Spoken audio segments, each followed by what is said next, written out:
So from any screen, on the phone screen there, any screen, click the nav.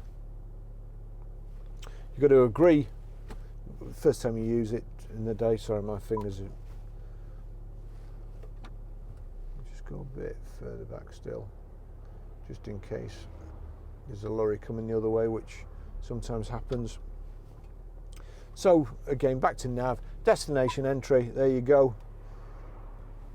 Address, postcode, pick from map previous. We want postcode, and we're Grosvenor Garage, Chorley Road, Walton Dale, Preston. P R. Again, the Range Rover, Land Rover system is really good. A lot of systems you have to swap over or find the numbers, but this automatically opens the numbers up. So PL5 4JS. So that's PL5 4JS. You've got to click OK. Destination. Destination's been set.